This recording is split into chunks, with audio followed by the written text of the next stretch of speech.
vetted and discussed, would invite His Royal Highness for a brief remark.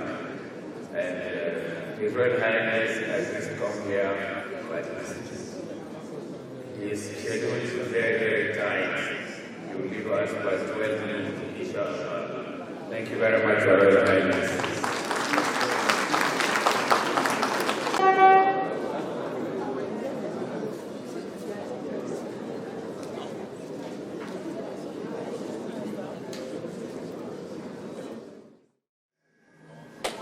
Distinguished Chartered Accountants, ladies and gentlemen, a very good morning to you all. I'm most delighted, to join you all at this important 52nd Annual Accountants Conference and to give a few remarks. But the President has already said, I'm not an accountant. I studied something differently.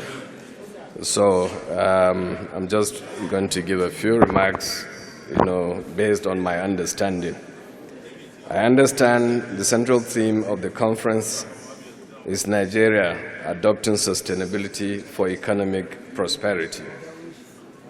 I'm pleased that you chartered accountants are discussing sustainability, particularly because our country and indeed the entire planet are currently facing a challenging combination of risks such as climate change, ecological degradation, and population growth and increasing inequality. I'm sure that we are all aware that in 2015, the United Nations ratified 17 global goals for sustainable development, SDGs, which provide a vision for the future, a vision around which action could be mobilized where we put our planet and society back at the heart of consideration. The SDGs call for leadership and private action for both the public and private sectors, and there is a compelling social and business case for governments and organizations to deliver the goals. I'm aware that part of your profession's code of ethics states that a distinguishing characteristic of the chartered accountants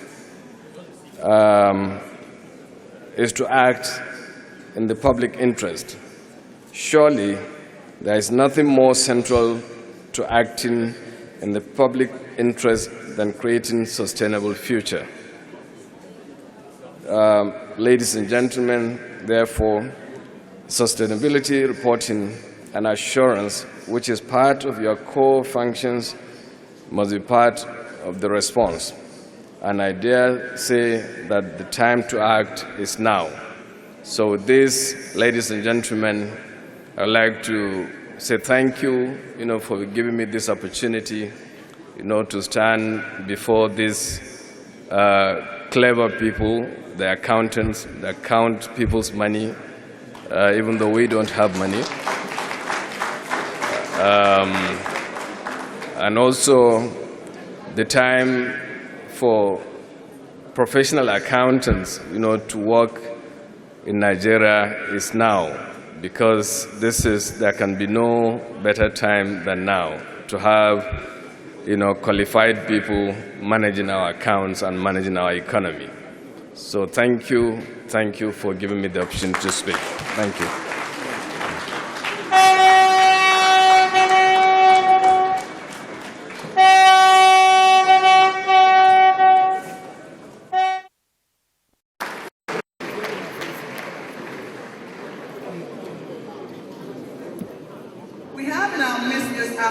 I'm going to be introducing them in alphabetical order. I know that usually at events they have protocol.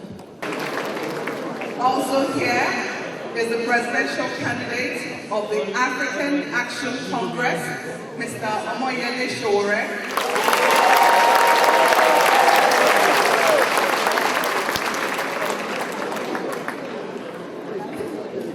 sadly, the candidate of the All Progressives Congress was invited, Bola Ahmed Tinubu. He was unable to make it, and perhaps he's here. My apologies. So I have just received a contrary information now. I think what I said earlier was the latest I had, but right now I've been corrected that perhaps they might still be able to make it. We understand that the presidential candidate of the All Progressives Grand Alliance, Professor Peter Umeadi.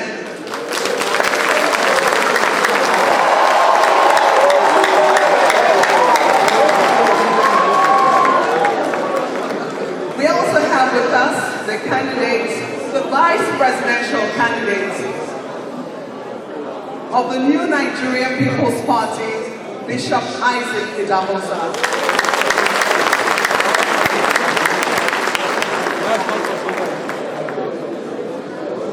And last but certainly not the least is the vice presidential candidate and the current governor of Delta State, Dr.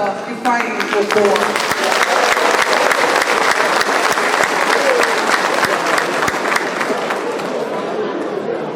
Gentlemen, I warmly welcome you once again to this gathering. ICAN has set out a platform for you.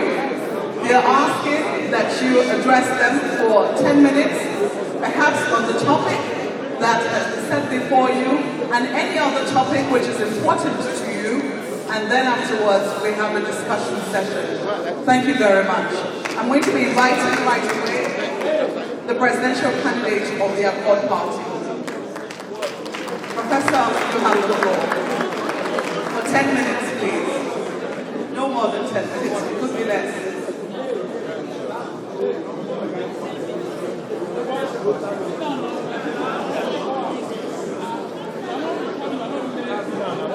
Good afternoon, House. Okay, standing on existing protocol. My name quickly is Professor Christopher Imomolen, Presidential Candidate Accord.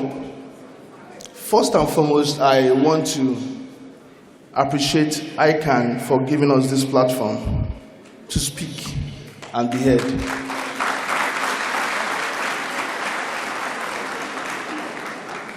I am perhaps the youngest presidential candidate standing on this platform today.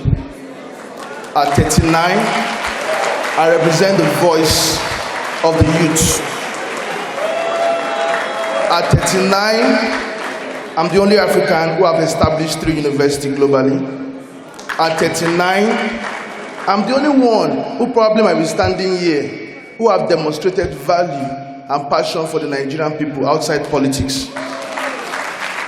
I know this is a sitting of enlightened people, and one of the first things we believe should be done when candidates apply for a job to manage your country is to research, is to know who are those standing here to lead us to the next level of prosperity. As we clap, we must know that Nigeria truly desires and needs fresh air, need new breed of leadership, a leader that has value and passion for his people. I've demonstrated that. In education, for example, I'm probably the only among very few of us who has provided scholarship to over 500,000 Nigerians. You can check it. My name is Professor Christopher. I'm standing here to speak to us so that we can begin to see and have revelation to knowing who will lead us to where we ought to be. We need a man who is not affiliated to the set of those that have currently put us in the problem we are today. The problem of Nigeria is that we live in a country that has no system. A country without system has weak institutions. We must begin to build a system for ourselves. A country that you cannot even say to yourself, you're a citizen. Today, anybody can become a citizen of Nigeria. Even your passport can be picked by anybody in the world. We do not have a system that would deliberately interpret our constitution to daily activities. We do not have system because the problem of Nigeria is not a natural disaster. It's man-made problem caused by those who have led us and those who are currently leading us. Recklessness, mismanagement, unaccountability. When a country do not have a system, you don't have institution. And when you don't have that, you have people who are bigger than the country. We need fresh air.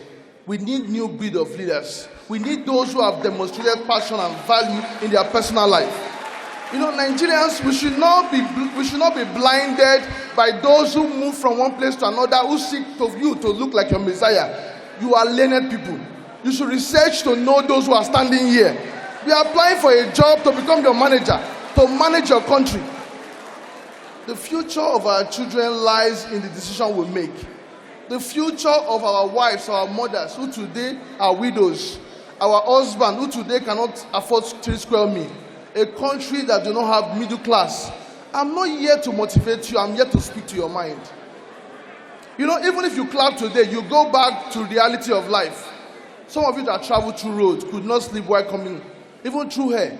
This problem are caused simply because we need a leader who can enforce, who have the will to build the system and ensure that the institution of Nigeria is strong.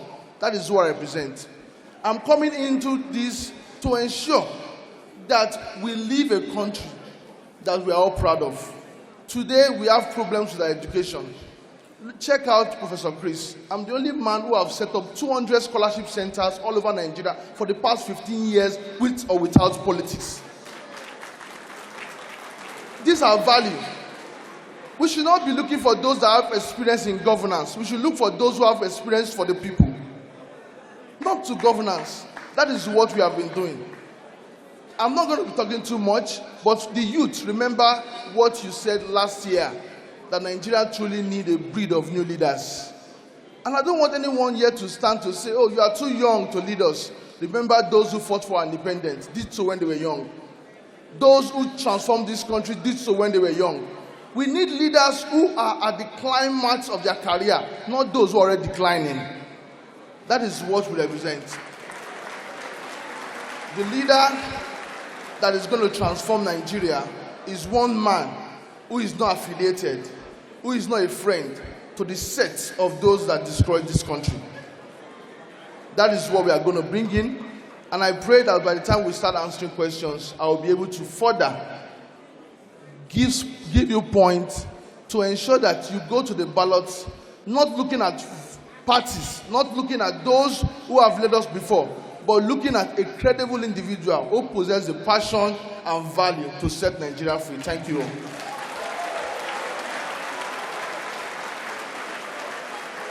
I want to talk about any other candidate but myself.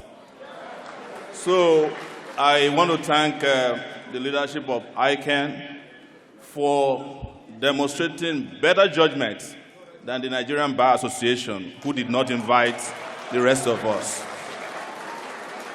But having said that, I also want to congratulate those of you who made a bet today that one candidate will not show up. Congratulations, you won. And the candidate that did not show up, please listen to this, is supposed to be an accounting guru from Chicago State University. But he refused to show up at the most important accounting event in Nigeria today. Don't forget that I said I will not talk about other candidates. But the country Nigeria and the future of Nigeria cannot also continue to live or expect unsustainable candidates in 2023.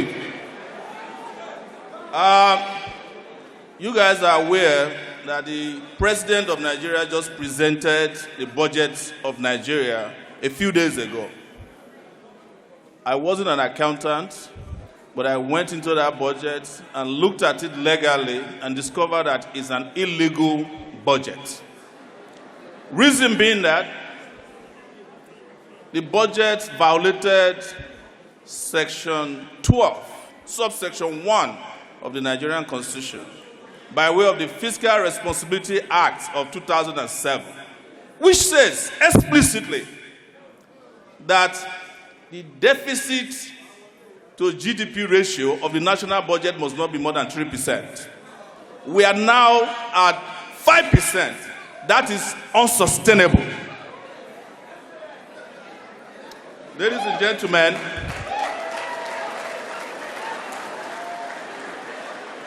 gentlemen, I would have loved to stand in front of you and talk about sustainability. It's a very fantastic buzzword for governance. But I'm here mostly to talk about things that are not sustainable anymore in Nigeria.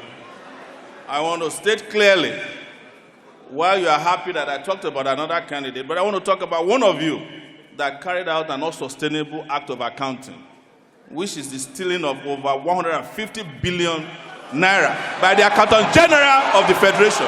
That is not sustainable. Oh, are you saying that he's not one of you? Fantastic! Fantastic! Fantastic!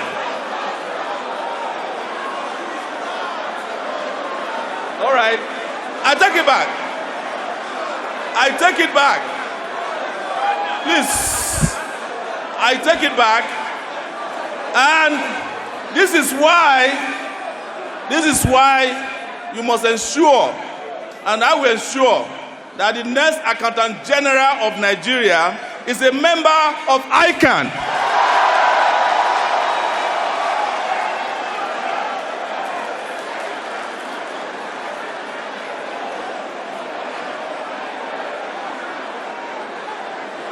Great accountants, please, let's listen to ourselves. When Okowa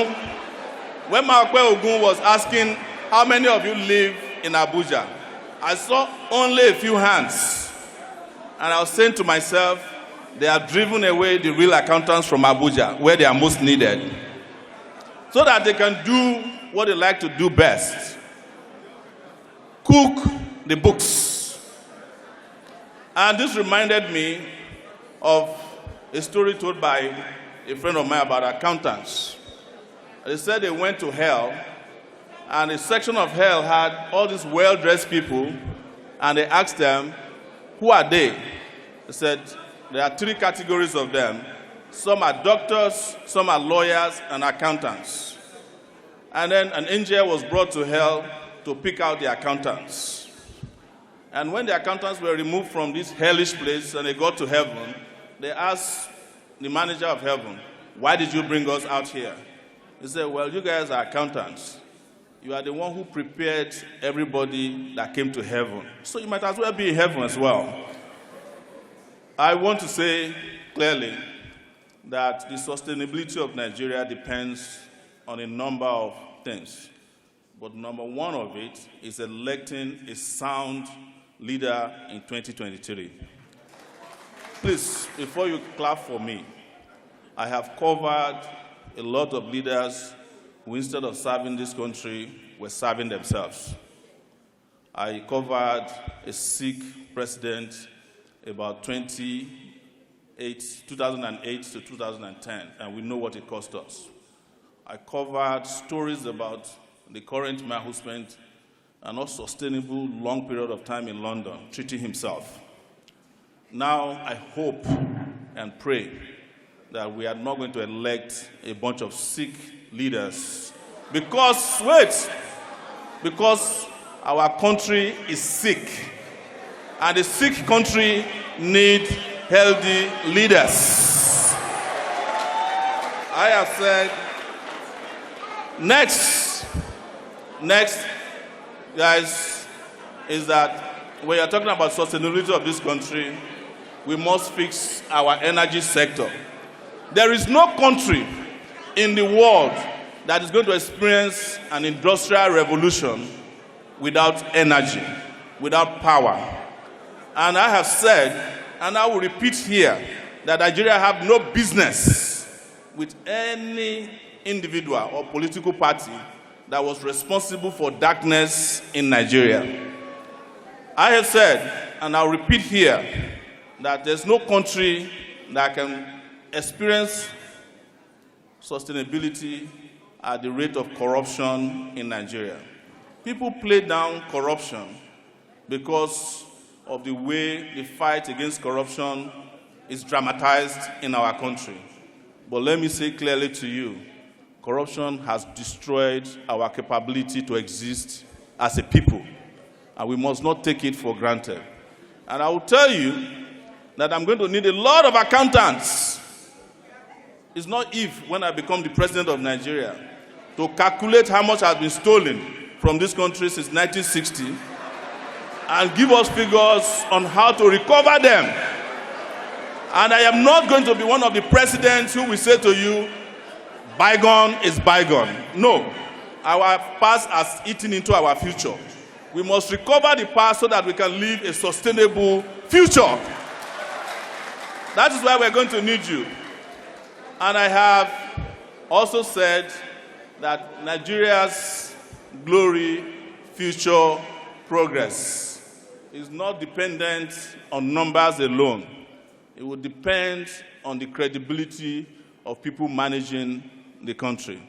This is where you come in, the accountants. We don't want a situation where money has been stolen before we deploy software. We want a country where accountants use software to prevent corruption before they happen. Because we know that as it is today, we are spending too much money chasing after money that has been stolen.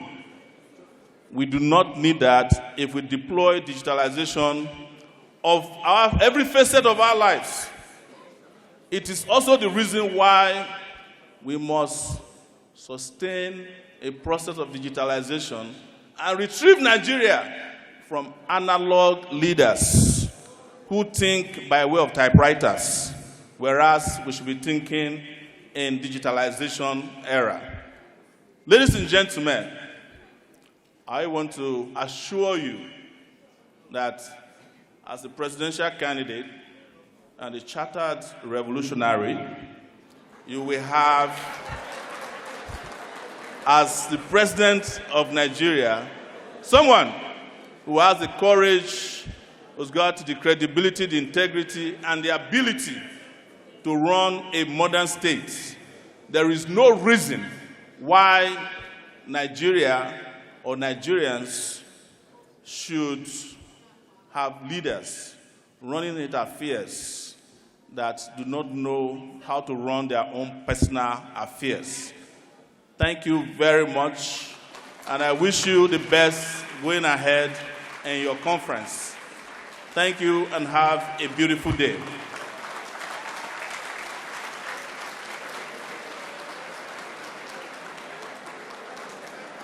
Thank you very much, Mr. Sowore, the presidential candidate of the African Action Congress, talking about issues.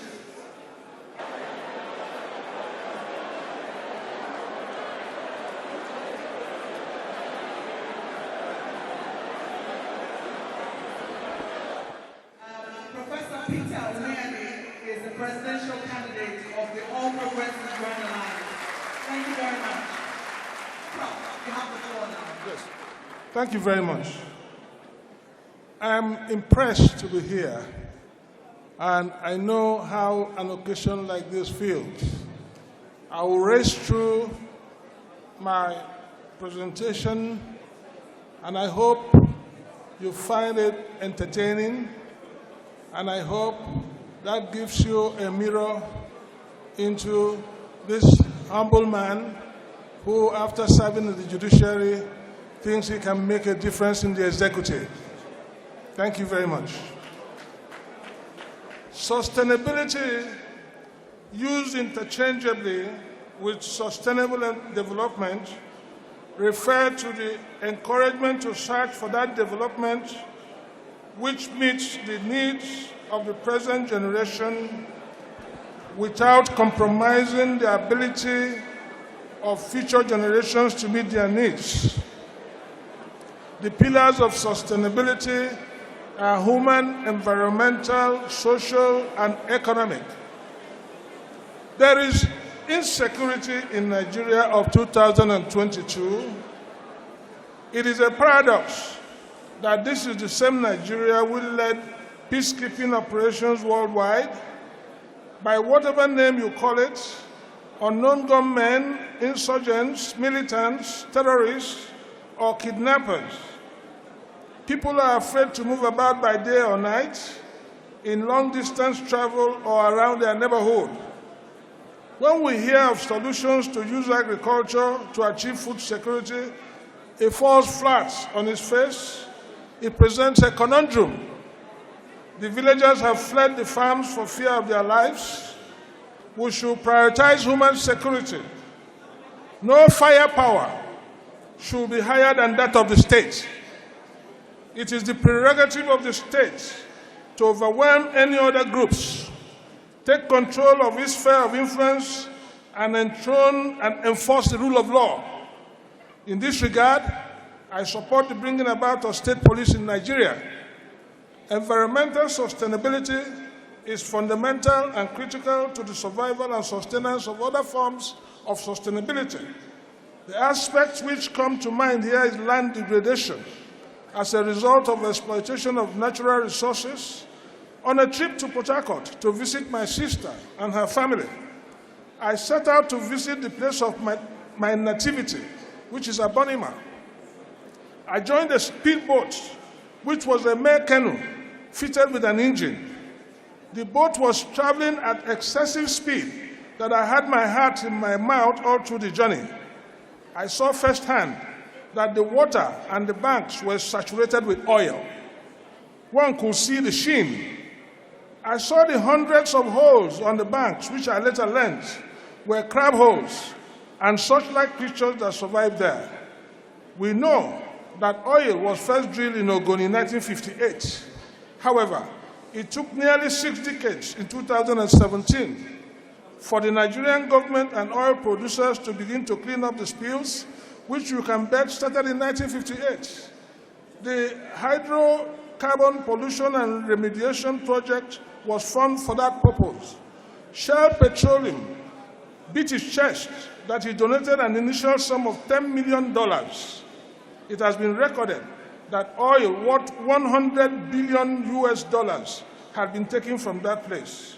From a combination of effects of oil spill, acid rain, resulting from gas flaring, the environment had been degraded continually with attendant destruction of the traditional local economic support system of fishing and farming and crop yields and harvests. Let us compare with what happened in other places where environmental sustainability is taken seriously. In April 2010, the British Petroleum offshore oil drilling in Louisiana, United States of America, spilled oil which coated more than 1,000 miles of coastline in 6 states and covered over 46,000 square miles of the Gulf of Mexico. Within months, the United States government of Barack Obama forced BP to pay $15 billion in cleanup costs. BP, in fact, paid a total of $60 billion, including $20 billion in economic damages to companies and individuals harmed by the spill. See David M. Ullman of University of Michigan, 23rd of April 2022. BP removed most of the oil from the Gulf Coast beaches. Over the next several years, the visible sheen of the slick eventually disappeared. That is the ideal in environmental sustainability, which we should copy. Same should go for the excavations for solid minerals going on across the country, which are generally uncontrolled, yielding erosion sites and other forms of degradation. We should have a more cumulative impact assessment. We should have community-based assessments completed with communities' perspective. We should increase cross-boundary policy-making and transnational governance, which will enable us to involve and hold entities responsible even from far places. In social sustainability, we should review our education system. I recommend the German model, where all start and proceed to the middle level, then separate for those who want to continue in the white-collar jobs and those who have tendencies to technical trainings. The structures for technical education will be defined, leading to skills acquisition and self-employment. We will aim to build skills acquisition center playgrounds across the country in the fashion that party offices were built in the past. I am committed to implementing the Child Rights Act. About 11 states are yet to domesticate the Child Rights Act, and these 11 states are all in the north. I will hold parents of children roaming the streets accountable. I envisage free internet for students, wireless fidelity internet shall apply to secondary and primary school students. The policy will later extend to homes. The app will supply an autonomous repository of millions of free Wi-Fi hotspots all over the country, which will bring out the desired effects. I will want to achieve and revive the post office. On economic sustainability, we will focus on economy stimulation, job creation, manufacturing, local production, education, and health. Steps will be taken to maximize government revenue, optimize expenditure, and enshrine the regime of prudence with our emphasis on value. We will pay attention to the informal economy. Here, Nigeria has comparative advantage over other countries in Africa, with over 53% of our labor force so engaged and yielding 65% of the gross domestic product. There is a line which I found, and I want to repeat it before my time runs out. It is a line in the United States Postal Service's motto, which says, "Neither rain, nor hail, nor sleet, nor snow, nor heat of day, nor dark of night shall keep this carrier from the sweet completion of his appointed round." Such is the work and patriotic ethics which should be imbibed and which I'm thinking about for Nigeria. In all, an ABGA presidency will want to fulfill what the former Secretary General of the United Nations, Ban Ki-moon, defined as follows: sustainable development is the pathway for the future we want for all. It offers a framework to generate economic growth, achieve social justice, and exercise environmental stewardship and strengthen governance. Efforts should be made for these skills to be imparted to our youth in the informal sector so that they can move into secure and less precarious forms of employment, with the German model, which I mentioned earlier, will give up. The pivotal issue is electricity and should be taken care for the benefit of the larger society and implementation of all facets of our economy. So here you go. You have a sincere man, a man who has removed himself from the picture, and a man who is ready to lead a party that is resonating around the country, which is the All Progressive Grand Alliance, to victory in 2023. Thank you very much.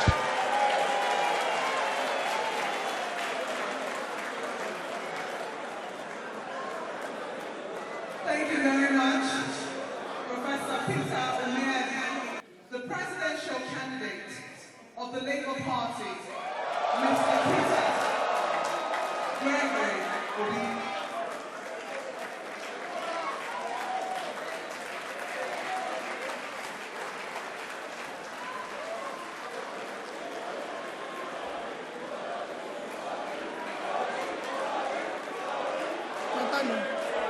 Hello, this is time.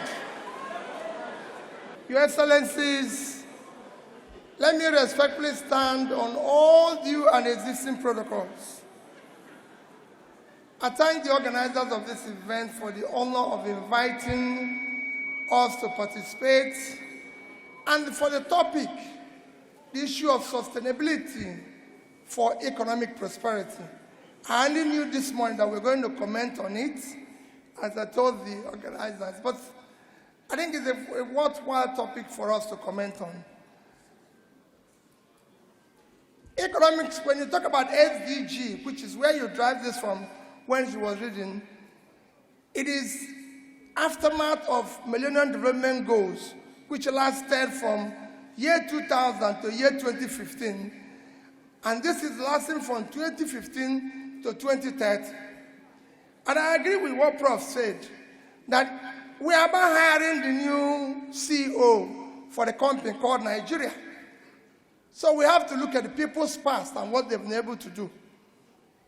MDG goal, which ended in 2015, for your records, I started implementing it in year 2008 in Anambra State. And by the time it ended in 2015, I was #1 in Nigeria.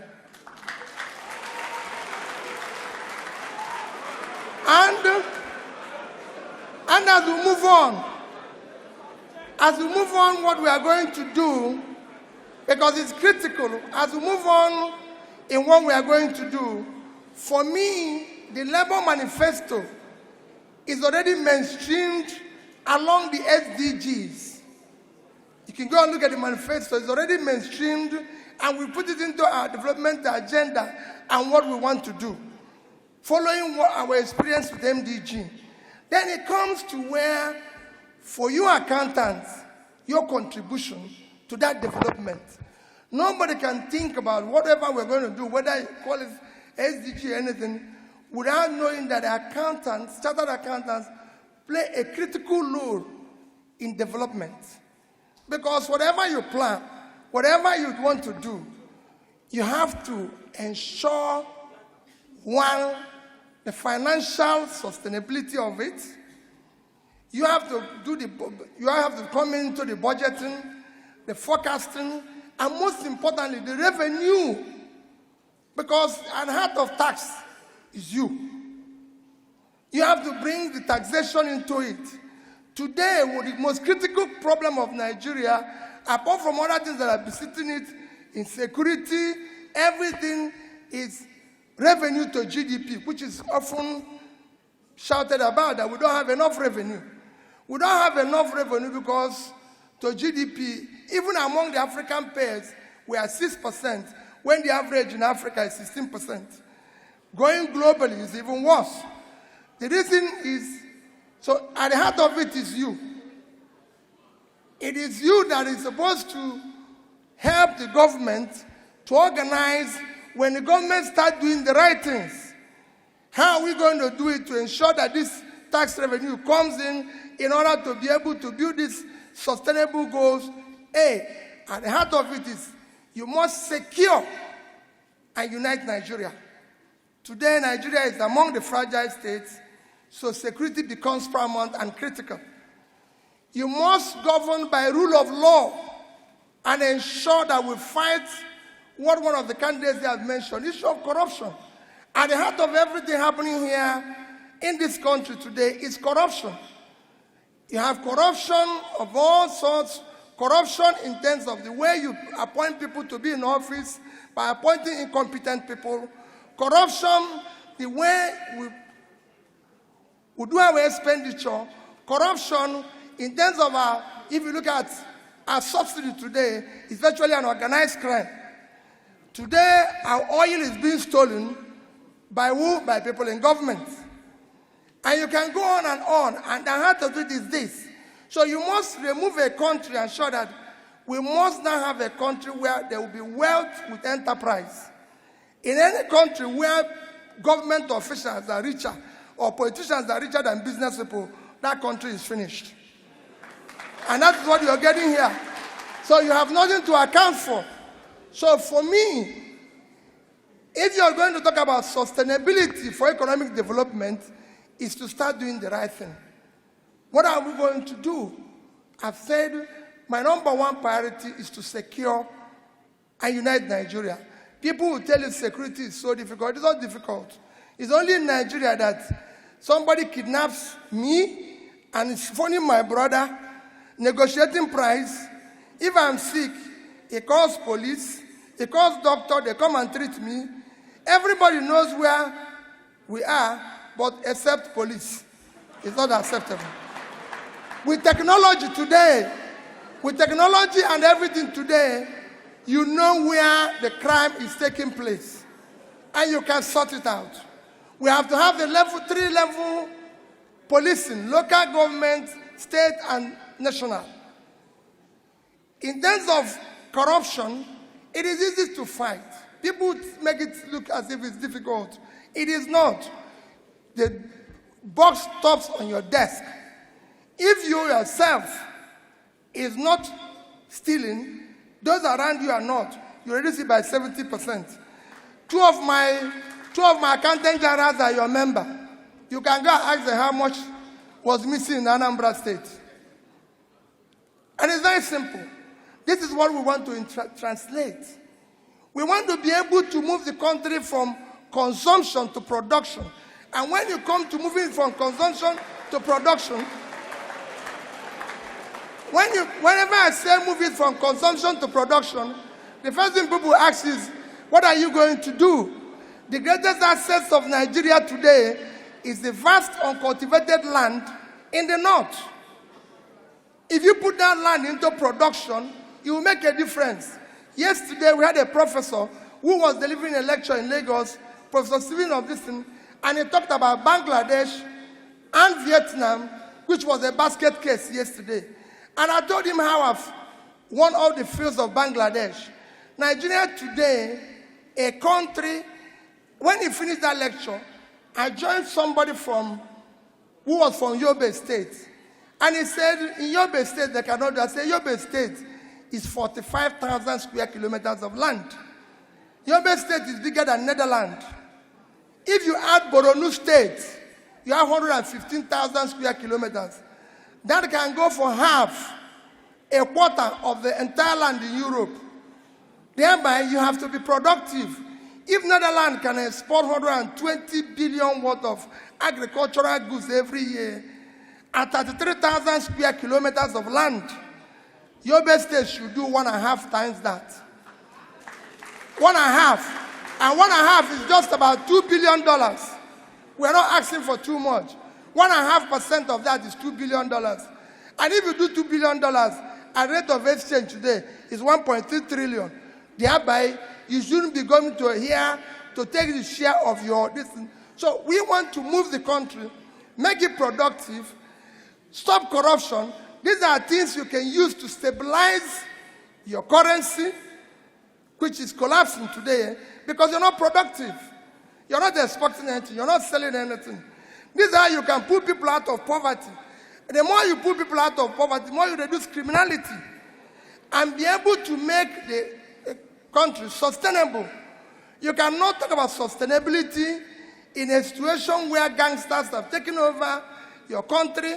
You can't talk about sustainability when you have 33% unemployment.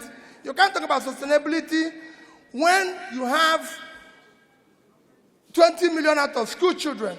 No, these are things you have to tackle first.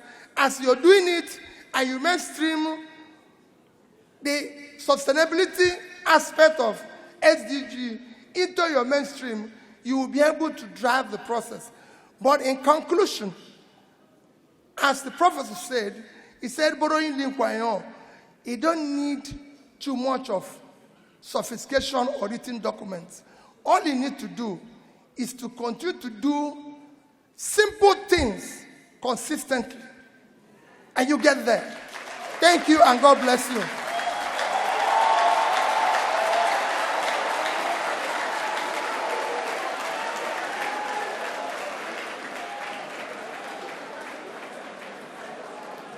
Thank you very much. Thank you, Mr. Peter Gregory, presidential candidate. I'm going to be inviting right away, without much ado, to welcome the vice presidential candidate of the new Nigeria People's Party, Bishop Isaac Idahosa.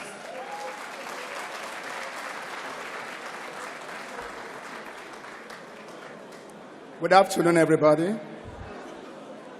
On behalf of my principal,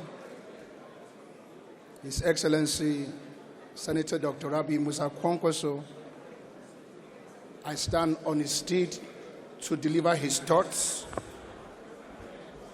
Excellencies present and all protocols duly observed. Please, you have to give me some time and possibly learn one or two things from what I'm about to deliver to you. The Registrar, Institute of Chartered Accountants of Nigeria. Warm greetings from my principal, the presidential candidate of the new Nigeria People's Party, NNPP, distinguished Senator Rabi Musa Kwankwaso. A moment, Bishop. I'm going to interrupt you. I'm going to make it up again to you with the time. I just want to be sure that we still have the pact. If we do, can I hear an aye? Thank you very much. Please, let's get to it. Bishop, please, you may proceed.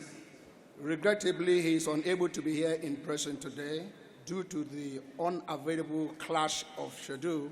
However, he believes that the future opportunity will arise by the grace of God, where he will be in your midst to deliberate and provide solutions to the demanding issues on Nigerian economic advancement.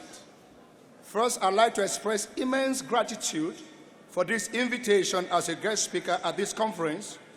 In the same manner, commend the good work of the organizers of the event, both at the state and national levels, particularly the Registrar and Governing Council of this distinguished organization with high accolades in Nigeria and worldwide alike.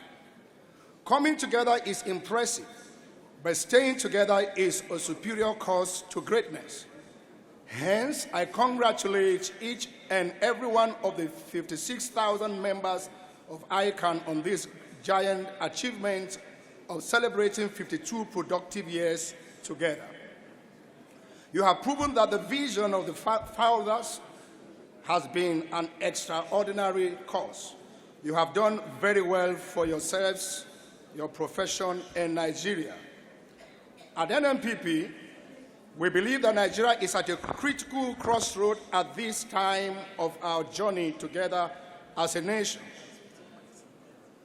Therefore, it is apparent that all hands must be on deck, and the time is now.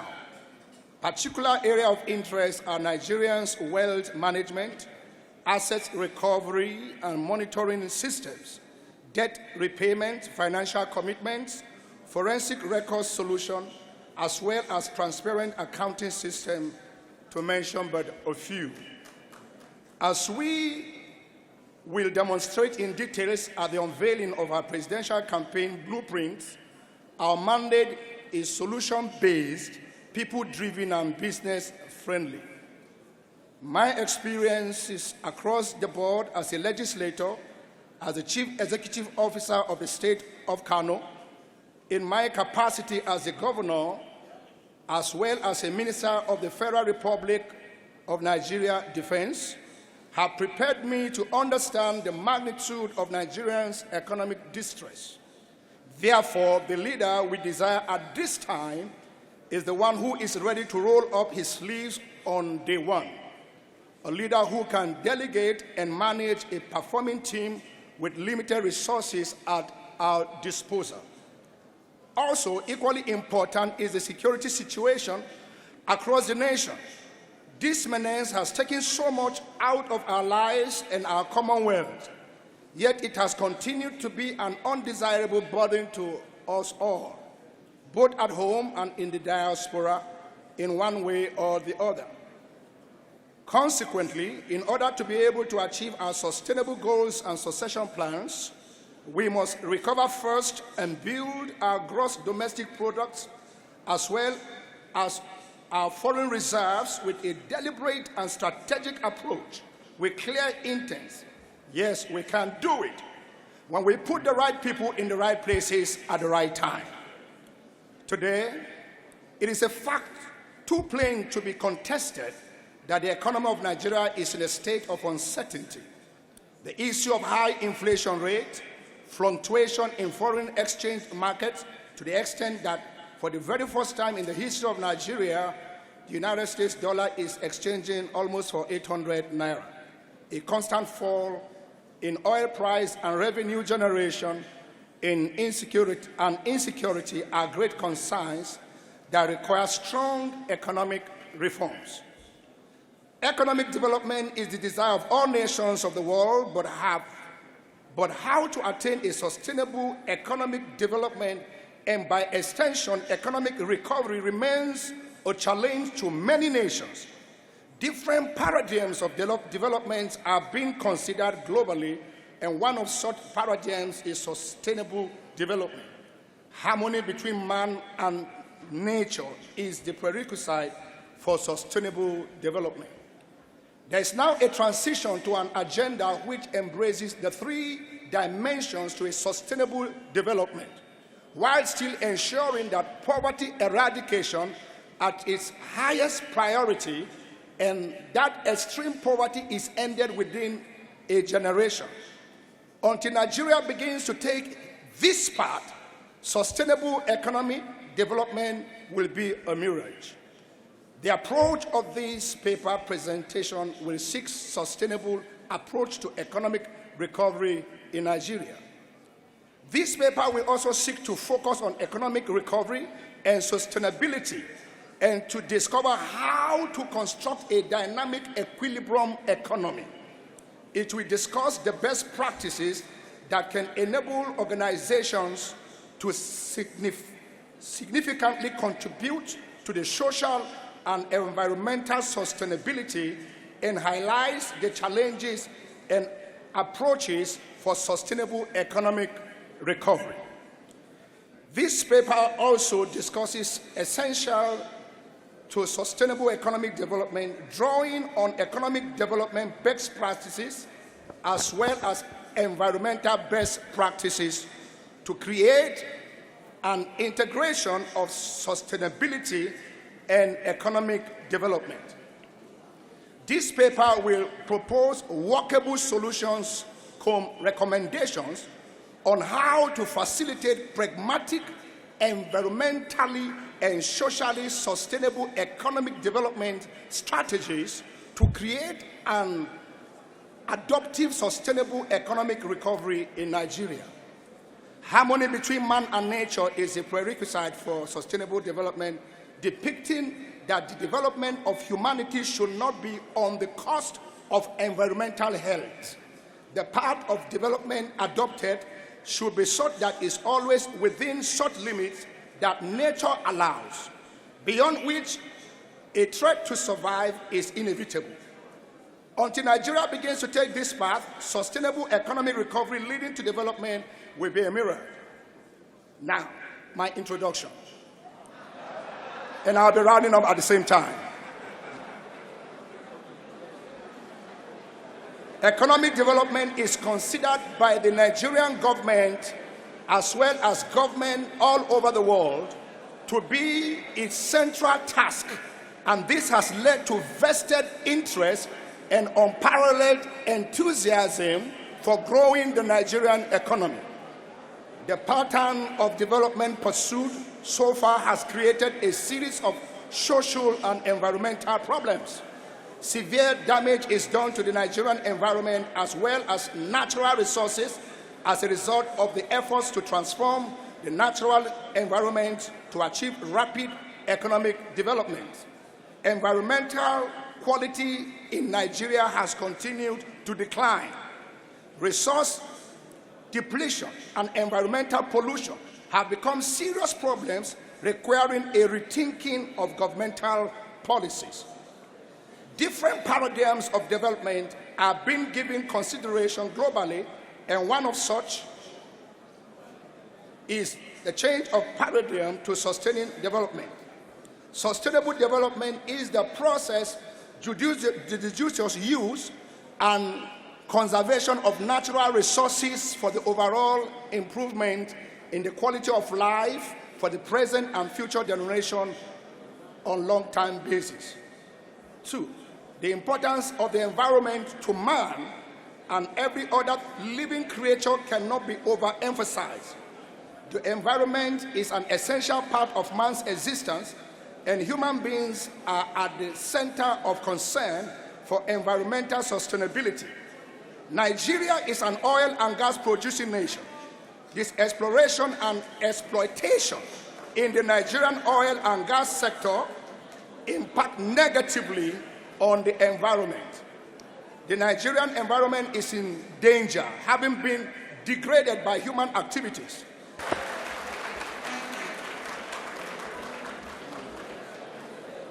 Very quickly, and our last speaker, certainly again not the least, the vice presidential candidate of the People's Democratic Party and governor of Delta State, Dr. Okowa. Thank you so much. The president of ICAN and delegates to this conference, I'm glad I'm in your midst today. But just to put on records that we only got this invitation on Monday, which is just 2 days ago, and I've had to come and represent the presidential candidate. But there are real issues in this country. I want to stay away from politics, but talk about the real issues. The Nigeria that we have today is a Nigeria that is troubled. There's disunity, and from different parts of this nation, we are speaking with voices of anger. So first is to find a pathway to reunite us as a people. Because if we do not work collectively as a people, and we pull in different directions, we will not be making progress. So our first major program is to ensure that we sit down with stakeholders in this country, and then we get to sit to talk about Nigeria and how best to stay together. But in staying together, there must be equity, fairness, both in terms of participation in government and in terms of development and provision of amenities across this nation. No section should be neglected at any point in time. When we work with social equity and ensure that everybody is included in governance and in the dividends of democracy, we will be able to have a better country for ourselves. Secondly is the issue of insecurity. A lot of us talk about it, but there are very many issues when you're talking about insecurity as of today. You're blaming the police, we blame the military. But what are the numbers? What numbers should we truly have? We must be very cautious before we throw blames. These persons that are working for us in the police force, even in the military, how trained are they? How regularly are we retraining them? How are we providing for their welfare? How are we providing equipment for them? We talked about technology. Technology is very important. So we must be cautious. So we definitely, as a government, we have to increase the number of people who are in the Nigerian police force and in the military. We have to equip them and ensure that their welfare is taken care of and ensure that they are regularly trained. It's very important. But very importantly, this country cannot survive where we are at the moment without a state police force. And as a political party, my candidate wants you to know that the legislation has already been put in place to amend the Constitution and to have a law to govern the creation of state police right from the first week of its ascension of power. I have seen the legislation, I have read it, we have had a lot of people working on this in the past 1 year, and that legislation is ready. Because without the state police at the moment, it is difficult to secure Nigeria. Because what we're finding now is that states are beginning to have all manner of bodies created. They are Motekwa and the rest. That's not the pathway to go. States must have their police, and it's important. Talking about the economy, it's very bad. The economy of Nigeria is in a very bad state. And we must understand that as of today, as we talk, the budget of this nation in the last 4 or 5 years, every money spent on capital expenditure has been borrowed. And we have continued to borrow ourselves, and is the money being put in the right direction? There is a problem. Obviously, we do not think that it's put in the right direction, so we must begin to rework and reform the economy in such a way that it works. But the economy must be private sector led. Anybody expecting that the government itself is going to throw so much money into the economy and that is the pathway, it's not right. The economy must be private sector driven, but the government must provide the enabling environment to enable the private sector to work. And 50% of our GDP is by the MSMEs, and we must find ways for providing them finances and giving them the needed infrastructure and the pathway to work. As we talk as of today, Nigeria's oil only accounts for about 9% of GDP, and Nigeria's oil is what actually accounts for the inflow of foreign resource to this country. So we must find a mix and how to develop not just the oil sector, but we must ensure that the oil that we produce we refine for ourselves. As long as we continue to import oil from outside and we do not quickly ensure that there is refining in this country and we continue to pay subsidy, we'll definitely not be going on the right path. So we must quickly encourage those and the private sector to ensure that oil refining is done within our country and that we begin to export. We must continue to ensure that there is gas development and that in the gas development we develop down to the downstream sector, because there's a lot of money to get from there, and that is a pathway that the world is going in at the moment. So these are issues. So we must talk about the specifics and then provide the enabling environment. What is stopping our companies, our enterprises or industries from working? To get finances is not easy. At very high interest rates, we do not have power. But when we begin to ensure that the private sector has the needed environment that will enable them to work, the private sector will be able to develop our infrastructure, they'll be able to get people in, they'll be able to develop the power sector, because we must liberalize. We cannot ensure that government continues to be the Father Christmas, leading everything when we do not have the resources to do so. So when we provide energy and ensure that the financial parts, where you also become important, that those paths are followed, we'll be able to develop the economy, because that is very important and key for us. We have decided that Nigeria has to be restructured. With the federal government too big, it's a military creation. We need to devolve more powers and more resources to the states and to the local governments, because that is the growth pole for development for our nation. These are things that we must look into. They've been worked out, the legislation has been put in place, and we're just waiting that as soon as we get in, we're going to take this to the National Assembly, have a discourse with them, have a discourse with Nigerians, and then find a pathway. Together, we must work together to be able to move forward. Education is in very bad state. The health sector is in very bad state, and we have strong points on that. Science education and technological education is very important. Entrepreneurial education is very important. We're ignoring it right from our secondary school level, even from the primary school, through to the universities. Entrepreneurial education must be emphasized. That is what we are doing in Delta State, and people know. And we must begin to find ways to create jobs and to make people learn that they can create jobs and work for themselves. They cannot continue to depend on government. These things are very important.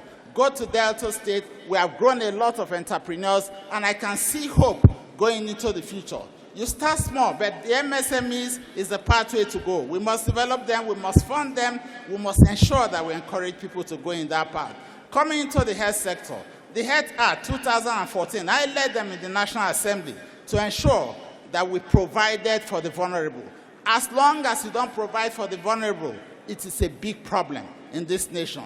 The kind of health structures that we're having is creating problems for us. You must ensure that primary health care is the basic one, and that foundation must be strengthened. And that's why we decided that we must strengthen primary health care and that we must provide for health insurance. And particularly in so doing, you must be ready at the beginning to pay the premium for the less privileged, which would be those pregnant women who don't have their own private resource, and those children under 5 years of age. We are doing that in Delta State, and it is working for us. And I believe that we can do it for Nigeria, because it is something that is workable. These things and so many other things are there. Yes, the private sector must lead the economy. We cannot continue to rely on the consumption economy. It's not about importation. We can do it in this country, but we must create the enabling environment to get things to work. And we are talking about realities on ground and what is doable. And the PDP is ready to do that. And we have already a pathway. We have our covenant with Nigerians, our document. We are not just talking to issues. We are very convinced in ourselves that we need to do it together. And this country, there are so many issues that we have to look into. Even the issue of population management, we tend to ignore it, but it's a major issue in Nigeria. When your economic growth is far outstripped by your fertility rate, you cannot develop. In planning, we must be cautious where exactly we are going. It's important that we look at these issues. And these are issues that Atiku Abubakar and I and the rest of us have discussed. We are discussing with the private sector. We will engage you. We engage all Nigerians. And together, we'll get things working again. God bless you.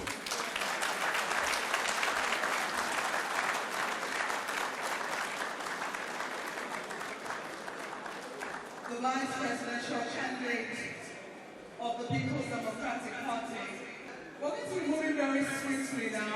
I see that your questions are pouring in. Criteria, the only, the only standard it has to meet is that it's issue-based and we have time. I'll do my best to make sure that we close it. At my age, I've been so progressive when it comes to building business all over the world. Like I said, we are enlightened people. It's important that we begin to research to know the candidate that is applying for this job. Not through sentiment, but knowing what they possess and what they've done. I've not stand here to tell you what I will do. I'm telling you what I have done. And these are criteria to be used to adjudge how a leader will perform if eventually get there. I have also been a social entrepreneur. Social entrepreneur, my gain is towards the welfare of the people. I have served the people as a social entrepreneur. We are talking about the challenge of sustainable development. I have served as West African Secretary General to West African Renewable Energy Board. I'm going to have to interrupt you just to quickly, add one additional question. It's closely related. I'm trying to see if I can find it here, but essentially, the person, is raising questions about how true it is that you have, been given scholarships for the past 15 years if you're 39 years old. The person wants to know, are you saying that you started at the age of 24? Okay. It's there. You can go check. It's all there online. I am the founder of one of the biggest NGOs in Nigeria called Unique Foundation. I'm also the president of Global Wealth University. I'm the president of Pan American College in California. I own various educational platforms. And because, I must say, of my background, I lost my father at the age of 12, and it was very difficult for me to go to school. Ever since then, I have run a passion to ensuring that Nigerians and Africa have a university in Togo that gives Togolese scholarship, a country I can never become a president. It demonstrates passion. You can go check it. Our school that has scholarship all over Nigeria have more than 120,000 students now, all on scholarship. And we've been doing this for many years. So it might look impossible, but it's possible for me because it's a thing of passion. And I know there are so many Nigerians out there. Who is also pursuing their passion to service the Nigerian system. I represent one of those Nigerians. Thank you.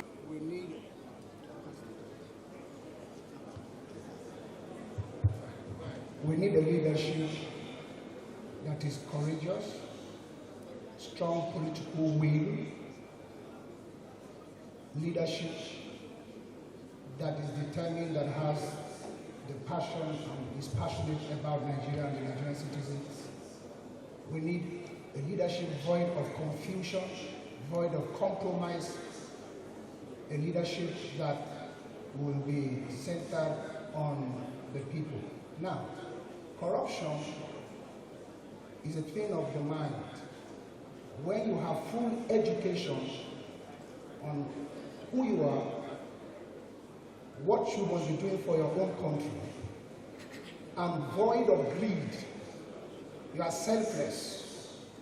You have prioritized Nigeria for development, curb leakages, void capital theft, where monies are siphoned abroad, increased productivity and production that have been impaired, leading to waste of time, resources, and energy. Nigeria is a beautiful place where, when all of us love it as it were, sit down and take our leadership or our leaders accountable for every bit of thing we are saying today. Sorry, Bishop, sorry to interrupt you, I'm sure that we'll have to reduce the counting. I'm interrupting you so that I can repose the question. Do you acknowledge that there is a presence of a cabal in this country which is holding it captive? That's what I say, sanguine, courage to do the right thing. When you get into a place of power and you have no preference, but competence, character is going to be the order of the day. Enjoy the rule of law. It doesn't matter whose house is God. Once one is corrupt, it's made to face. So the law shouldn't be two-sided. It should be what is meant for one should be meant for the other one. So the cabals have as much power as is given to them. But when you choose to say, no, I am for the people and the masses, then they will follow suit over time. Thank you very much for your response there. The next one, I'm looking at this one. Well, it looks like questions are just coming in and covering the ones I had seen earlier. I'm going to take this one from Adekola Maria Oluwafunke, who has a question for the presidential candidate of the Labour Party. She says, the government is not a one-man affair. How are you going to ensure that you put machinery in place to deliver on these promises? And how do you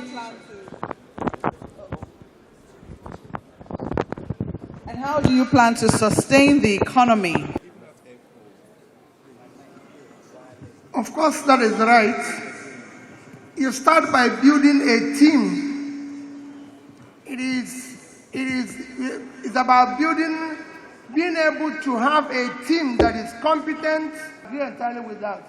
And I can say that I have shown in private sector where I've built and led a team at least that capitalized the smallest bank into 25 billion bank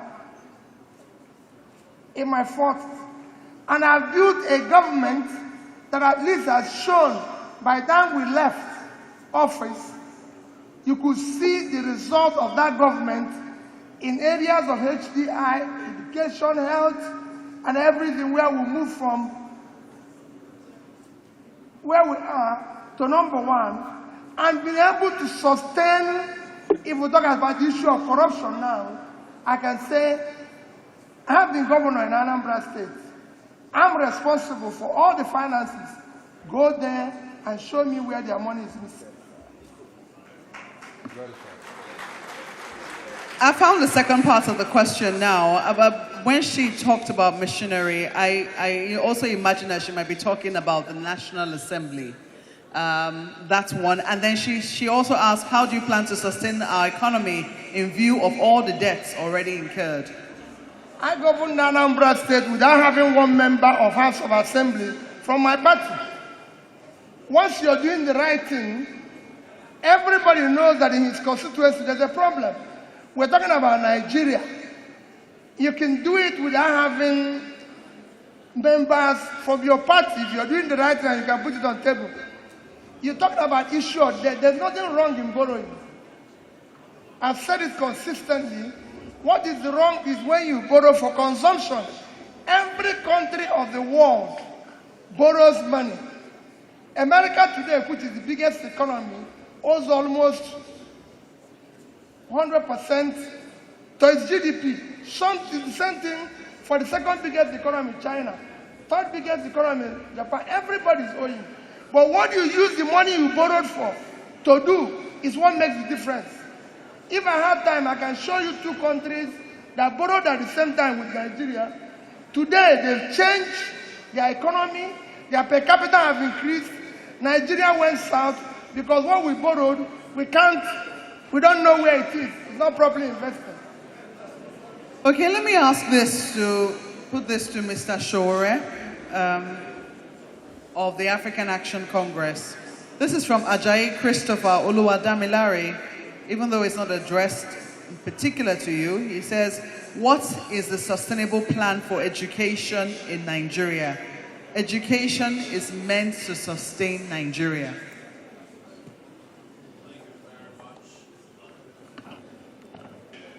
I heard from some of our colleagues here that the unity of Nigeria is very sacrosanct. I disagree with it because it's not part of the SDGs that Nigeria must be united, except we sustain Nigeria on the basis of justice. Nigeria can never be united, and it can never continue to be united. Having said that, I want to mention that I am a beneficiary of free education, and it will be a crime in this country to continue to insist from those who benefited from free education that the younger ones who are poorer than when they existed should pay through their noses to acquire education. The solution to sustainable education is 3: investment, 2, investment, and 3, investment. Invest in education. Give our people great access to education. Give them quality education. And to those who have been in government and those who are still in government, stop this universal basic education. We don't need basic education to advance because the rest of the world is no longer using slates and chalk to train their children. They are using computers. Let's invest in those kind of quality education so that our children can compete with the rest of the children or people around the world in the nearest future. There is no basis for a country that cannot pay 1.3 trillion naira to ASU to buy vehicles for the Republic of Niger, SUVs. We have gotten our priorities wrong, and until we get it right, we can never do anything right, and that is why you should change your mind and vote for those of us who have experienced greatness and who want to bring it to Nigeria. Thank you. Let me just quickly add this question to it because it is closely related. It's from Akinyede Felix Mayowa. It says, can any of the candidates make an open pledge for adequate funding of education, and to what percentage if elected? So, I make a pledge to spend at least 26% of Nigeria's budget in the direction of education. And I mean it because, as I said, I benefited from free education in Ondo State. Anybody from Ondo State here? Yes, most of us benefited from free education. And we will be committing a crime against humanity if we don't make this pledge and ensure that it's implemented in our lifetime.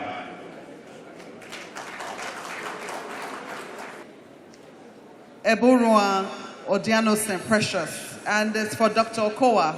He says, what specific initiatives or incentives about the borrowing to finance budget and the huge size of our recurrent expenditure, what is your plan to cut costs?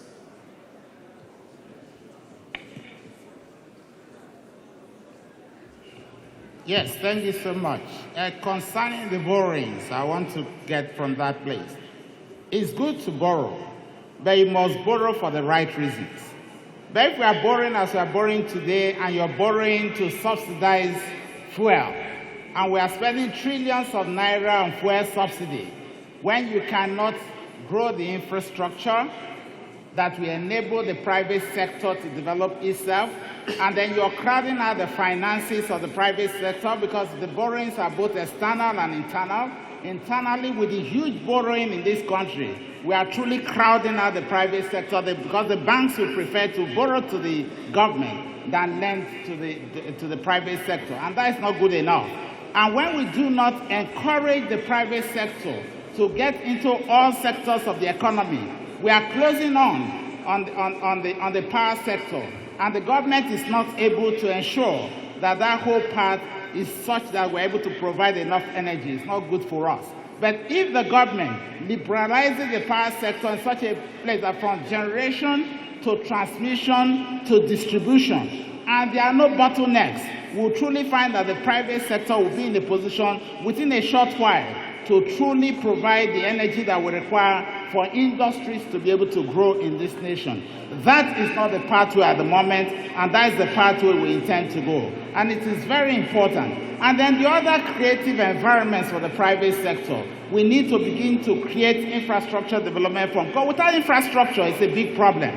We need to have special economic zones where people can truly have shared facilities to be able to develop their industries.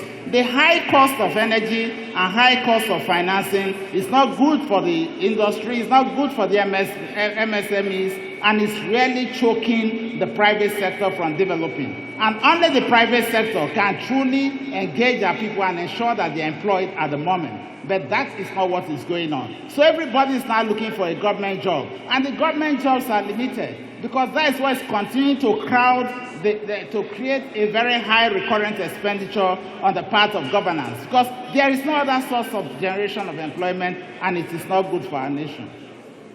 Well, thank you very much, Dr. Ifeanyi Okowa. Let me quickly take this question from Ganiyu Bukola Jalil. He's asking a number of, he or she, I'm not very certain now, is asking a number of questions. I'm going to pose a number of them to you, Professor Omeadi. One thing we must hold on to is that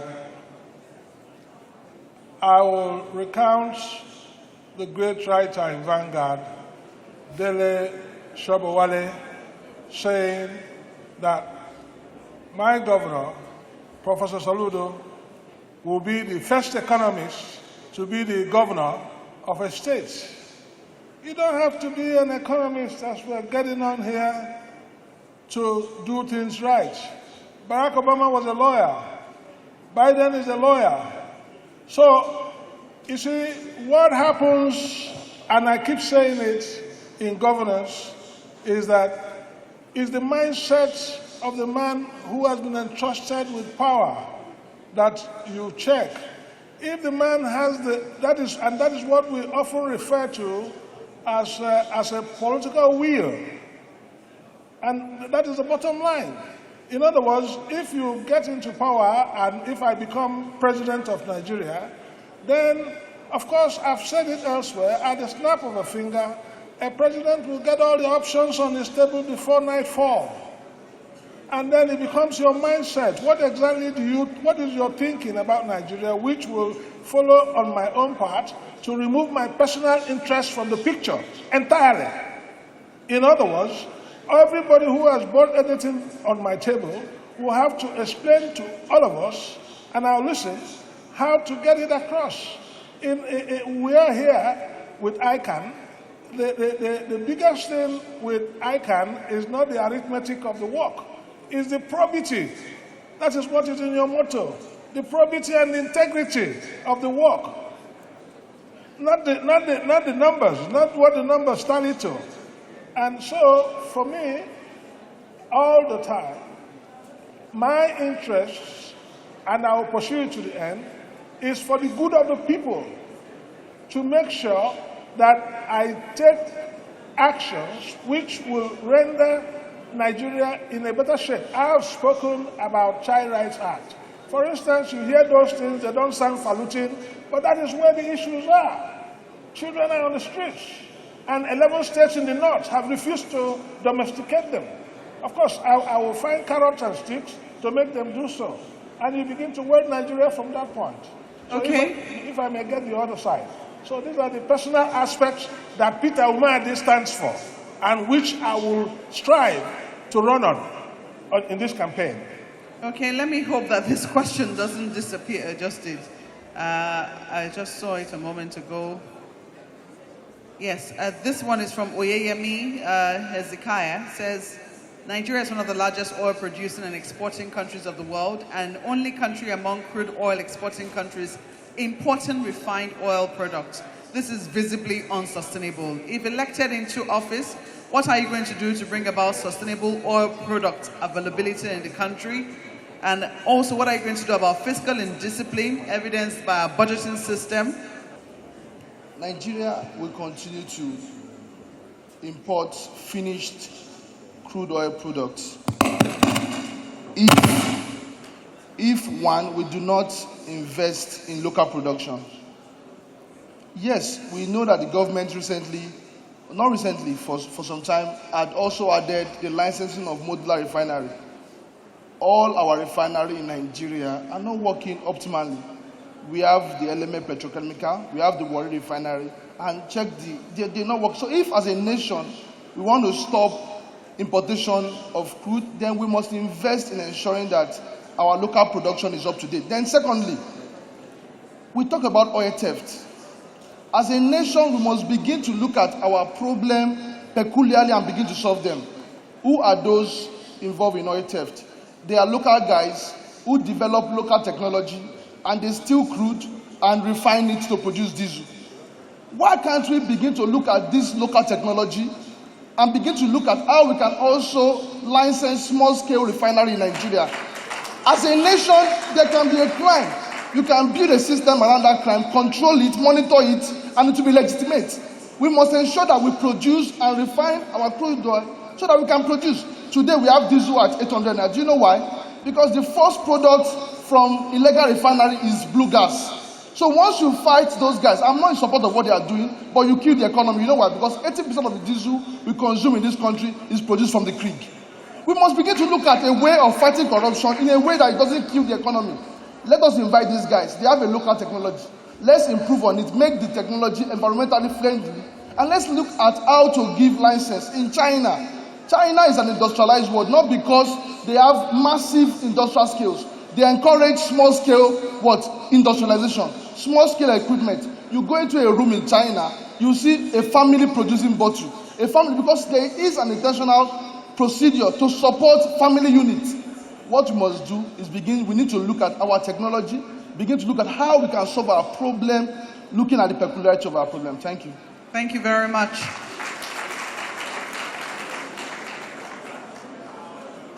I'm just going to I saw one about providing credit system. This is, it was specifically to Dr. Ifeanyi Okowa. Okay, first is to ensure that our banking institutions are in such a way that, as consolidated as they are, that they are ready to lend to the real sector. But as I said, what we see in Nigeria today is that government is overborrowing internally in various ways. And because of that, funds are not even available for you to ensure that the private sector has access to those funds. And when they have access, because the funds are not easily available, they are lending to them at rates that are not sustainable, which is not good enough.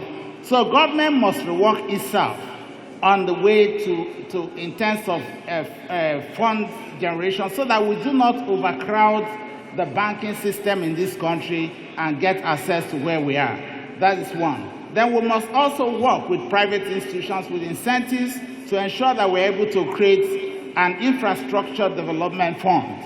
And that is very key, because once we're able to get that done with tax incentives and other incentives, then they're able to create that institution and have that fund that people who are actually in very critical projects, either in energy or even in road construction and very major projects, can have access to such things. Then we must begin to work with the many people may not agree with it, but we must find ways to begin to work with even the workers.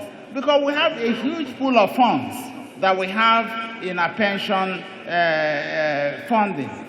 Because they do not trust the government, they will not want that lending to the real sector. But when you get them to work with the private sector, and they are not lending to government, but they are lending that is worked in such a way that they are able to lend with the credible organized private sector, then that private sector is able to develop the infrastructure, because the government alone cannot develop the infrastructure, and as they develop the infrastructure, then you begin to net away from the tax that they would have paid over the years. It has to be a collective approach, and this thing is very key for us to be able to achieve that. But the totality of what we need to do within the government is such that there has to be a totality of reform in our approach. But as I said, you cannot be borrowing money and you're spending trillions of naira. Like next year, they were telling us they wanted to spend 6.72 trillion for the purpose of subsidy. And we know that it is possible for us to encourage the private sector. Even the Dangote refineries is getting close to a final finish. But he has bottlenecks that he has to go through. What is government doing? When we know that that refinery is able to, 650,000 barrels per day, whatever be the problem that Dangote is having, government should find a way of facilitating it so that we can have in-house, in-country production of oil, of the crude oil. And then thereafter, we begin to have all the savings. Because as long as we continue, all the money coming from sale of crude oil, we're applying it back and borrowing more to even get oil products, that is the refined products, into Nigeria. That is not the pathway to go. We must find ways of working with the private sector, especially when they are in critical sectors that are currently draining our economy, and ensure that we assist them and give them the enablers to enable them finish up what they have. That I visited the place. I know it's about 80-85% complete. Just the 15 to 20% left, they are stuck, and government is not paying special attention to it. It is not right. I was going to attend it for sitting down in office, but it's something you need to sit down with all that is concerned, especially states, and discuss and agree on way forward. Okay, give an insight as to how you would rule the country with very little, if any, support from the National Assembly. I've said it before that I did it in a state. There's nothing, anybody who tells you that when it comes to development, he has to do according to party, is not telling you the truth. Once people are sure you're doing the right things, they will key in and support you, even those who are not in your party. This is done up globally everywhere. So I do not see that as a hindrance. People can tell you, oh, it's going to be a hindrance. Who doesn't want development in his constituency? If I decide today, Niger State, for example, 8 local governments is already in hands of bandits. If I decide today to invest in agriculture, to pull Niger State out of where they are today, they will not tell me because it's not my party. So that is something that is very, very visible and doable. Important point to everyone sitting here today, that Nigeria can never experience industrial revolution without electricity. Electricity, to my mind, is even more important than security at this point. Because if we get our electricity right, we will solve about 70% of our insecurity. Because with electricity gotten right 24 hours in a day, a lot of the people who are constituting bandits, criminals, and terrorists in this country will have a job to do. Having said that, I will immediately go into using energy mixes because we are on the cusp of renewable energy transition in the world. We cannot continue to rely both on dilapidated systems and dilapidated ideas in the electricity sector. That was what led the party of our candidate here to spend $16 billion generating darkness in Nigeria. We cannot continue that. We must use solar energy, wind, tidal energy to generate electricity for Nigeria. We must rebuild our transmission lines, take them away from where they used to be and give us brand new transmission lines. But most importantly, we must break down the electrical distribution system not to be a national grid. We should have regional grids. We should have grids that serve estates, serve campuses, and ensure that we can retail electricity so that you can grow electricity on your roof and sell it or pull it together to power your own area without coming to Abuja to beg somebody at the National Assembly or the presidency to give you electricity. That is an archaic idea. Because this is very, very important. I hear it all the time. How do we resolve the electricity problem without discussing fundamental solutions to generating electricity? Countries like Morocco, Tunisia, and Egypt, where Governor Peter Obi attended his, you know what I'm talking about. They are all growing electricity to the point that they are supplying Europe electricity. I promise not to talk about other candidates.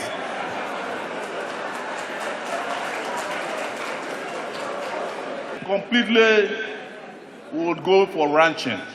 The reason I would go for ranching is that it's safe, it's secure, it's also a source of generating power. The question is biogas. How? No. Because we've seen, just a moment, we've seen the attempts of the federal government to try and get states to yield land to herders. There's a difference between grazing and trying to grab land. The federal government is interested in Ruga. They want to grab land. I'm not interested in that. What you're saying is that churches, look, the people that consume the most amount of beef in the country are in the southwest. Yoruba people. They eat any part of, there's no part of cow that they don't eat. Nose, yash, everything. Why can't they do what Awolowo did in 1956 when he had a grazing place in current Ondo State, Akuna, where they were able to supply beef to the southwest? You don't need anybody to come from Niger to give you beef. But all of them are always playing, lip service to the governor of Ekiti State. Flew cows to Ekiti by first class. One of them escaped at the airport. They didn't know how to catch it. You understand? That is not governance. And if we are still using the old federal government system, then we might as well just keep voting for this guy to continue in office. You are asking me for new ideas. Let me talk about it. Ranching is the solution. Hydroponic ranches, not Ruga or land grabbing. Because part of where Nigeria got to where it is today is the Land Use Act that Obasanjo introduced when he was in power. We haven't solved that, and you want to grab more land instead of allowing modern ideas to give you beef. That's what I'm saying. In the first instance, the federal government of a truth has no land of its own, lands by our constitution. So first, for us to find a solution, there must be a collaboration and a realization that all companies sit together to attend to the solution. I agree with him that ranching is the pathway, but ranching is also expensive at cheap rates, agricultural rates, not rates beyond 10%. So that with such funding, provided facilities, actually you have developed ranches. And then, as we get to that level, you also need to talk with the people, because if you provide this and the people are not utilizing the ranches or the grazing places, then in that case you have done nothing. So it means that there has to be a sit down with the Métis Allah and all those people who are involved in cattle rearing to let them know that it is more profitable. And when a few of them, you start pilot schemes and they begin to see the profitability of having their cattle in that place rather than trekking it and suffering the people, you will find that with those ones you begin to recreate hope and more people will have to get into the ranches. But you must work with the state governments who are the owners of the land. You must bring the private sector in, because when you allow the government to run it, most times it's difficult for government to run such facilities on their own and to be able to run it sustainably. So we must find that niche, and it is going to require bringing everybody to the table for us to talk as we provide cheap agricultural funds for the purpose of establishing those ranches. And as of today, the greatest problem, because most states have made laws, but they are not able to do anything because they don't have their own police force. So whatever law you're making comes to naught, because you are not going to be able to use the federal police to do what you want to do. But we have committed that we are going to allow states have their police force. And when people begin to realize that there's something that the economy will grow with ranching or taking their cattle to reserve areas that are well structured, but you have to pay some money for that purpose, so it becomes an economic thing which definitely works for all, and it is very important. And the state police will be able to ensure that you do not just roam around all farmlands and begin to destroy the crops of others, because it's what is creating a high level of insecurity across the various states in Nigeria, and we need to put a stop to that. Thank you very much. I'm going to pose this also to the candidate, or what you're going to do about it, and in the same breath, you might want to comment on electricity generation. Okay, quickly, let me first talk about the electricity generation. I often would say this, that government does not know how to do business. Government should not be in business, rather, only but to create an enabling environment for business to strive. If we check carefully, we discover that every sector that government have huge involvement has problem. The power sector, the tertiary education sector, check them. Because government's role should basically be creating an enabling environment for investors to strive. So one of the very first things we'll be doing in electricity is to look at the policy framework.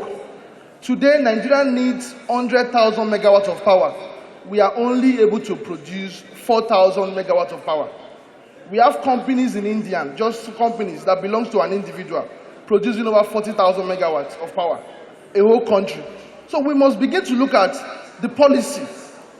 NERC, the Regulatory Council, let us have more investors come in and begin to handle power generation, power transmission, and power distribution. We must not make a sector that is hinged upon national development monopoly. We don't monopolize the sector. So the monopoly currently in the power sector is what is making Nigeria not have power since 1960. If we must grow as a nation, the power sector must be liberalized. And we need to start having those that know how to do business run the power industry. That is the way out. And for open grazing, why are we talking about open grazing? Because of the huge security challenge we have with those who practice those businesses. First, we need to solve the security challenge in it. We need to identify, we need to database. See, one of the biggest problems we have as a nation is data. We are in a country that have no data. We are in a country that operates no system. If we must prosper as a nation, we must have data. We don't even know Nigerians that are giving birth to. Okay, we talked about the NIM and the BVN. Even if we are trying to build a data for Nigerians, to know who Nigerians are, what about the children that are giving birth to? We must begin to run a management system for all our hospitals so that a child that is giving birth to in Nigeria is recognized. That is the only way we can build a country. Today, this is ICAN. You know all your members. Your members have number. You know where they are. You can track them. As a country, we must begin to build a system. The solution to our problem is to build a system, and that can only happen by digitalizing the economy. I'm a digital professor. And I understand this. We talk about digital technology. I want to a little disagree with my friend, Mr. Peter Obi, who said one of the ways to make Nigeria a productive economy is to invest in the vast land in Yobe. No. In as much as we must invest in agriculture, subsidize food, but one of the best ways to convert Nigeria to a productive economy, one, is by investing hugely in Nigerians. Two, is by making Nigeria a nation that has what? Friendly business economy. Are you aware that Nigerian visa is still one of the toughest visas to get in the US and China? A country that needs investors. Are you aware of the kind of policies we have that encourages double taxation and frustrate investors from coming to this country? Many investors that are in Ghana and other West African shores have Nigeria as their target market. But the only reason why they will not come into Nigeria is because of our poor business environment. Okay. So we must begin to rejig this. So what I'm saying in a nutshell is this. We must invest in human, we must invest in technology, we must create an enabling environment for business to strive. In so doing, human beings naturally will move in the direction that profit them the most. Thank you. Thank you very much. After that, after you've spoken on open grazing, is this something you'd like to talk about? Let me just quickly ask you. Open grazing? Which must start by calling a spade a spade. That is what has kept us where we are. Take open grazing. That is strengthening the institution of Nigeria. Currently, I have said this and I'm doing it. We have opened up our digital university for Nigerian students that are at home, studying overseas to study.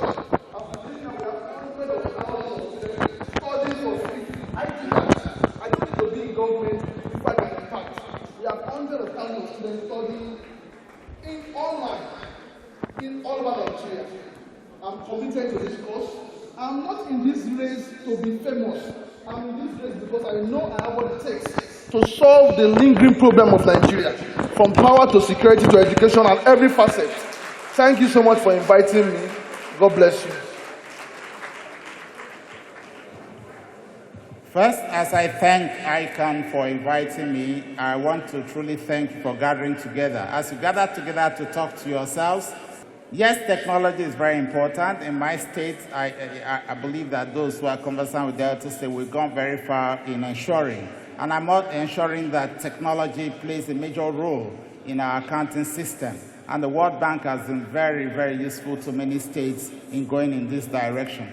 But beyond this, it's important that we must take advantage, as it did say, of online learning. And I think that ICAN has to lead that and ensure that people don't have to come all the way to Abuja to gather, because that is a great expense to the people. So we must work using technology to ensure that we have very regular courses for our various accountants, both in the public and the private sector, and I think that is key. And that is something that government will support in the various states. We're realizing that more of the accountants are within states and the organized private sector than even at the federal space. So that is quite important. Then going forward into where we are, we need to recreate hope for Nigerians. And recreating that hope, we need to be sure that we are one people, and we commit to being one people. I want to disagree with my friend. Nigeria has to be united for us to move forward, because if a component part of the state of the nation is doing well and another zone is not doing well, we will continue to experience these issues of insecurity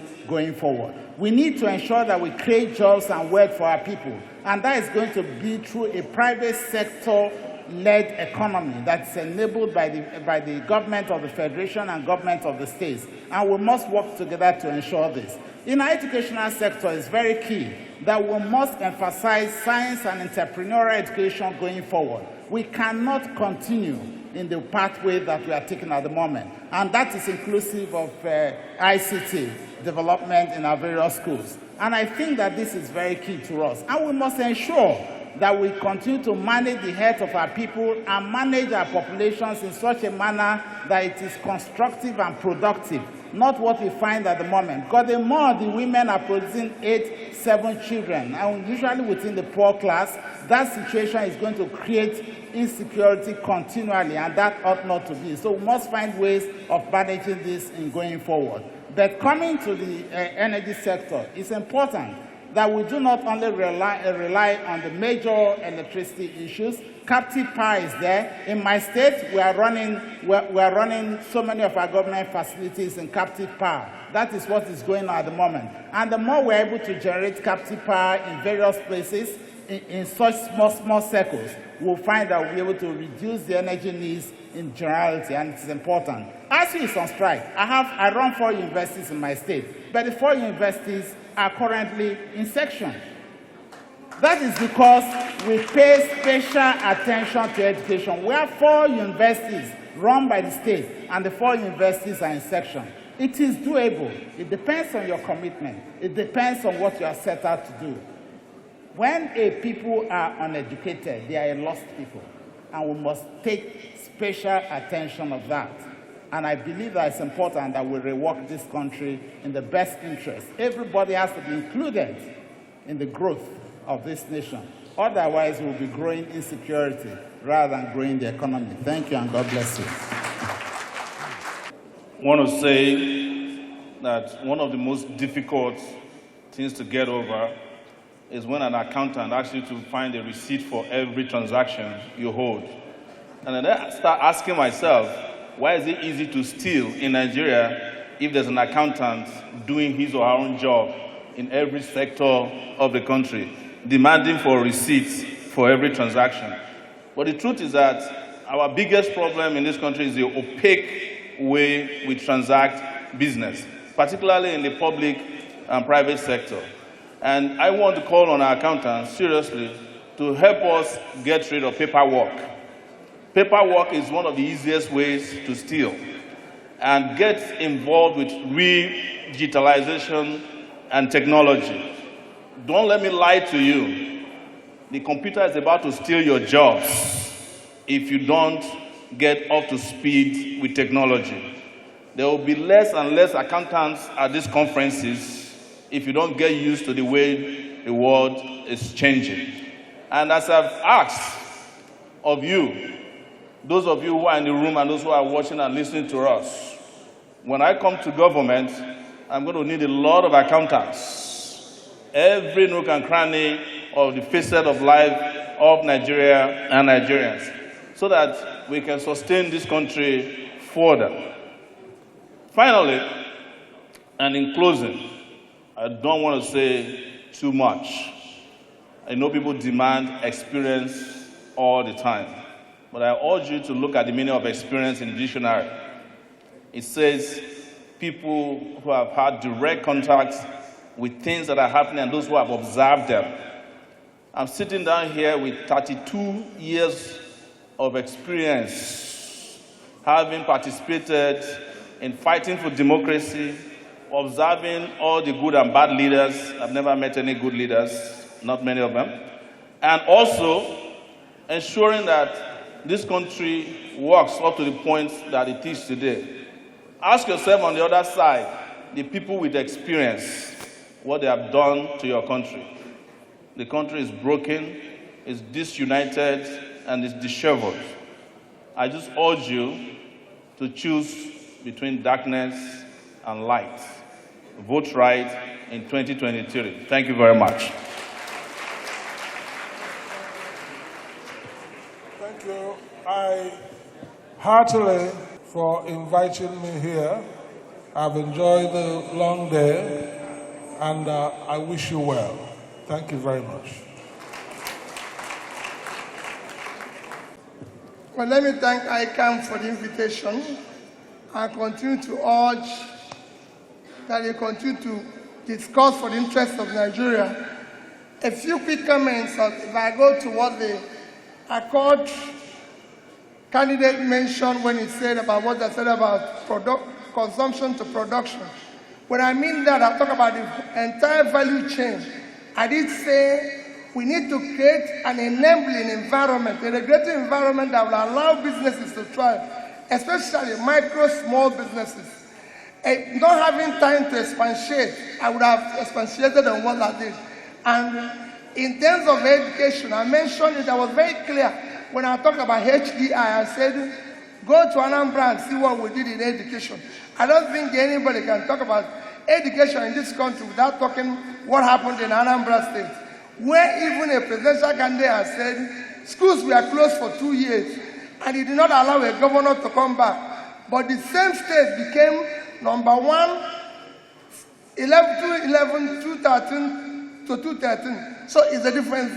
So that is the wrap-up of that. On issues that we are discussing, we need to move the country. I say it again, this country needs to move from consumption to production. It's not producing enough, it's not exporting enough. There's a lot you can do today to create jobs. We can't have a country of this size with this 30-something% unemployment and don't have problem. Every country of our size, from Vietnam to Indonesia, have less than 10% unemployment. That's why they have less problem. And they have issues that we have here, agitations and all banditry. But the more they pull people out of poverty, the better they are doing. And like I said, doing simple things and doing it consistently. Next year's election should not be based on ethnicity or tribe. There's no tribe in Nigeria that buys bread cheaper or have uninterrupted electricity or have better roads and everything. It should not be based on religion. The Muslims don't buy bread cheaper, neither do Christians. All these things are ethnic. All these things we see, ethnic, religion, or my tongue, are all elite conspiracy to keep us down. When people talk about it, let's look at the past. What were people able to do in the past? Where are they coming from? Let them show us where they manage. If you say you're not going to be corrupt, let's see how you manage the last money that was given to you and everything. Next year's election must be based on capacity, on character we can trust, competency, capability, and determination to do the right thing. Nigeria have all the potential to be a great country. And I said, give the opportunity to somebody who is competent. He'll turn around Nigeria. Thank you and God bless you.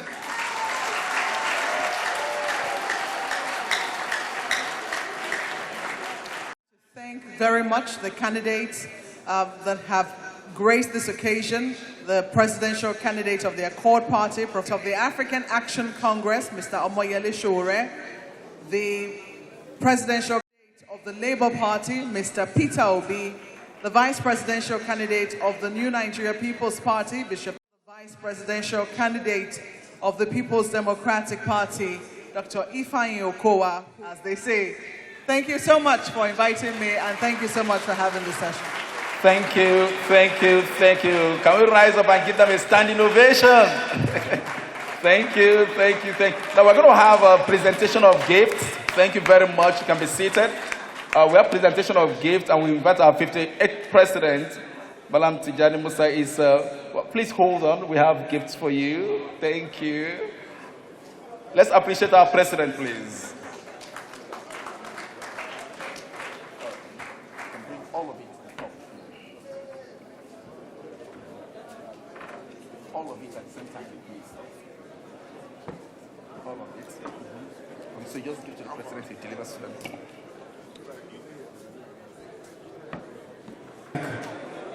The presidential candidates and their representatives for honoring our invitation.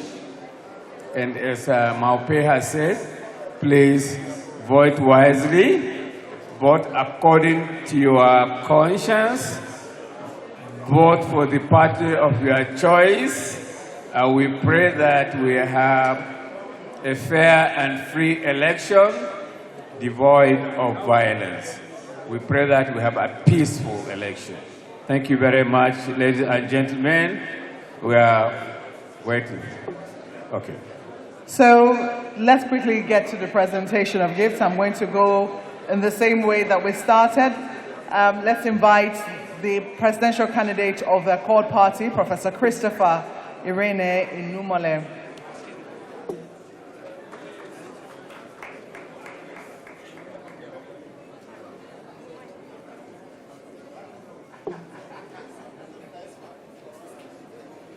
For transparency and accountability, we'll get the bags open, but be informed these are the conference bags given to every delegate who has registered or has come as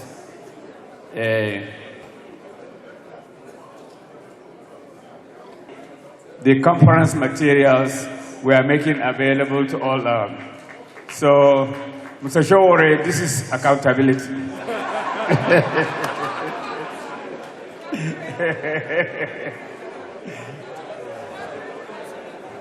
So, as I hand over the mic, I will say that it's my pleasure, privilege, and honor to present these conference bags to all those who agreed to honor our invitation.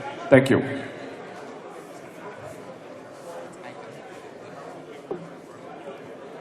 Thank you very much. Following very closely is the presidential candidate of the African Action Congress, Mr. Omoyele Sowore.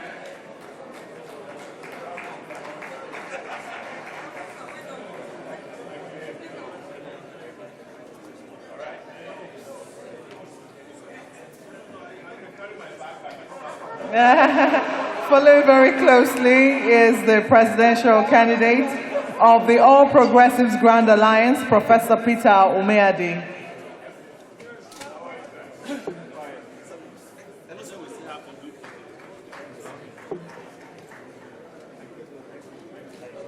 And right up next is the presidential candidate of the Labour Party, Mr. Peter Gregory Obi.